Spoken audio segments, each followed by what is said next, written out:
In recent days, you've heard the story of Okwama, where the soldiers were murdered by a few, and where the soldiers went back with reprisal attacks and leveled almost an entire community, killing indiscriminately. Lekki Toll Gate and the massacre that took place there in October 2020 is another good example of what we have become as a people. Earlier in the year, we were talking about Bokos in Plateau State, where people were killed on Christmas Day like flies. Nigeria is the only place where you find the government talking about repentant terrorists and absorbing them into the army. Nigeria is the only place that will be as rich as it is, and you see people desperately scooping hot food off boiling cauldrons, packing rice with sand.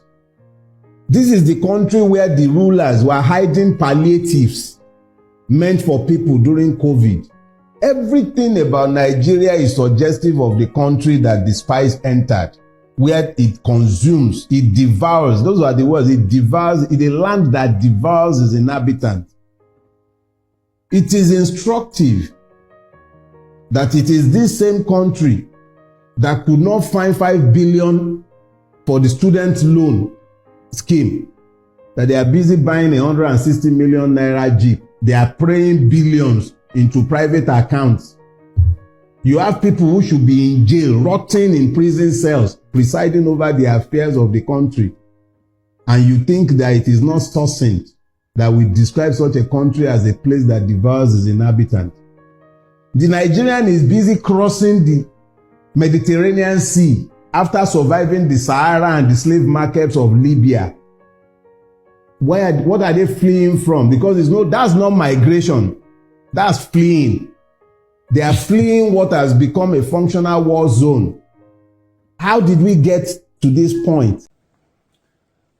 Now, in addition to what this man said, he is just complaining what Nigeria is.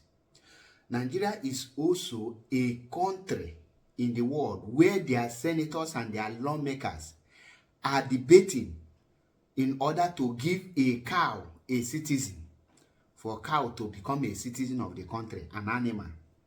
Nigeria is also a place where they use 850 naira to feed a dog, while human being is being fed with 500 naira, where animals feed more than human being. Nigeria is also a place where a snake can swallow at 36 million naira, and the citizens are looking more. Nigeria is also a place where monkey can swallow 75 million, and nobody will say anything. Now, I believe you now understand the reasons why Mazi Nnamdi Kanu called them zoo. And Nigeria remain a zoo. When you call them a zoo, you will see the Nigerian youth coming out, say, why are you calling Nigeria a zoo? With what you have mentioned now, is there anything different from Nigeria and the zoo? Animal is now presiding over the affairs of Nigeria. Nigeria is the only country where rats chase out a president, an incumbent president, out of his office for complete 6 good months. Nigeria is the only place where the senators will tell you that they cannot pass a minimum wage of 30,000, that they will go into hardship. They cannot afford it, but they are paying themselves over 10 million, both the salary, the allowances, and the other things that follow is equivalent to 10 million naira every month per senator, but they cannot afford minimum wage of 30 or 60,000 naira for their citizens.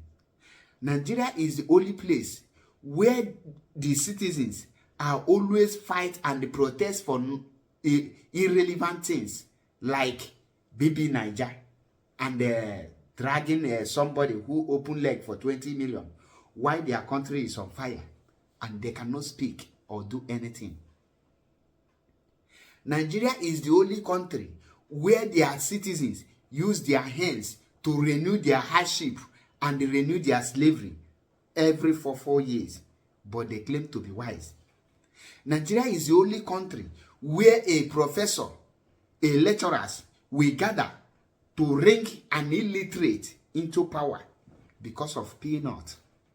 Now, when you hear that Nigeria is a zoo, why are you angry, knowing fully well that Nigeria is a zoo? I don't want to say much, but ask yourself,